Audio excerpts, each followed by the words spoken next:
আজকে জানো বৃষ্টি পড়ছে। ছোট্ট এই আমার মফস্বলটা বৃষ্টির সময় ভারী অন্যরকম লাগে। গাছগুলো আরও সবুজ হয়ে ওঠে, বাতাসটা একটু ঠান্ডা হয়, আর চারপাশটা যেন ধীরে ধীরে চলতে শুরু করে। কিন্তু মজার বিষয় কি জানো, প্রকৃতি থেমে থাকলেও মানুষের এই যে এত দুর্গম চিন্তা, সেটা কি থেমে থাকে? বৃষ্টির দিকে তাকিয়েও আমরা ভাবি এই কাল অফিস যেতে হবে, এত কাজ আছে, এই সেই বাড়িতে এত কাজ আছে। আমারও যেন মনে হয় যে আমার চিন্তাটা কেন থামে না, আমি কেন বর্তমানে বাঁচতে পারি না। আমি প্রায়ই ভাবি এই যে প্রতিদিন সকালবেলা ঘুম থেকে ওঠা, স্কুলে যাওয়া, ছোট ছোট বাচ্চাদের পড়ানো, আমি পেশাগতভাবে একজন শিক্ষিকা, নিজের স্বপ্নগুলোকে যে এই একটু একটু করে বাঁচিয়ে রাখার চেষ্টা করি, এই যে প্রত্যেক দিনের যুদ্ধটা, এটা আমাকে কোথায় নিয়ে যাচ্ছে? কখনো কখনো মনে হয় আমি খুব আস্তে আস্তে এগোচ্ছি, ঠিক কচ্ছপের মতন।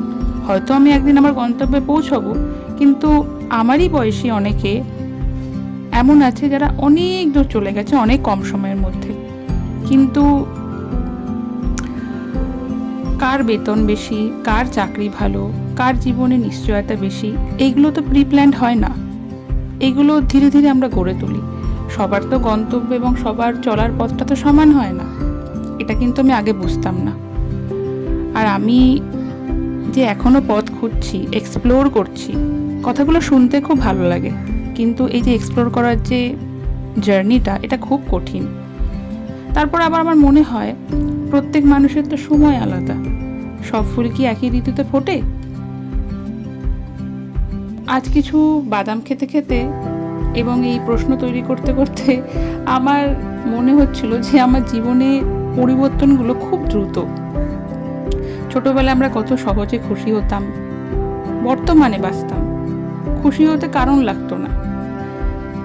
ছোটবেলায় বড় হওয়ার স্বপ্ন দেখতাম, কিন্তু আজ যখন বড় হলাম তখন বুঝলাম যে স্বপ্নের চেয়েও আরও শক্ত হচ্ছে সেগুলোকে ধরে রাখা।